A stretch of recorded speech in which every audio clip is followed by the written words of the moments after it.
बालकृष्ण की जय।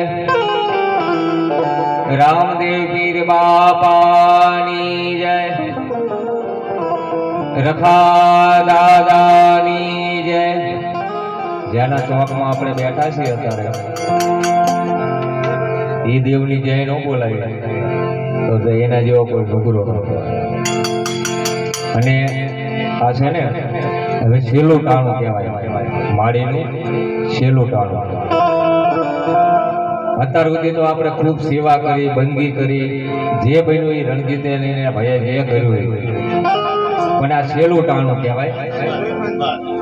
છેલ્લું ટાણું એટલે આપણે અત્યારે બીજું કાંઈ નથી દઈ શકવાનું, પણ જો સાચા દિલથી પણ એક પણ નામ ભગવાનનું લેવાઈ ગયું ને તો એ માળીનો મોક્ષ થઈ જાય.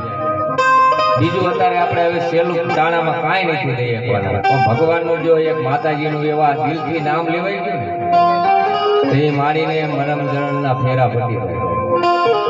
અને આ તો બધું છે ને ઓલા જેવું છે કે આ ચોકની અંદર અમારી 3 પેઢી, આ 4થી પેઢી છે. આશારામ બાપુ, કેશુરામ બાપુ, પછી હું અને અત્યારે અમારા રાહુલ.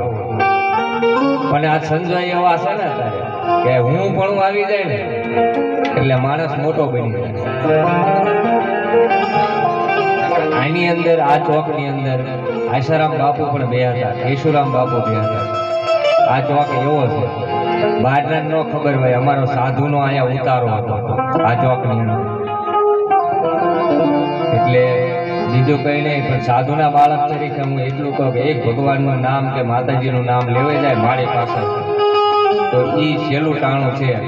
એટલે સૌને આવડે તો બોલજો.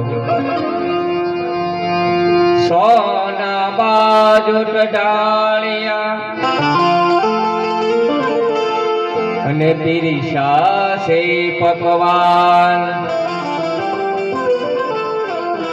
માતા યશોદા જમાડે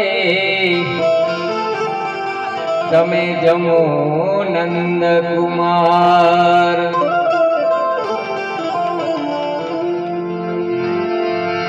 તો વેલા વેલા આવો મારા વાલ વાલા.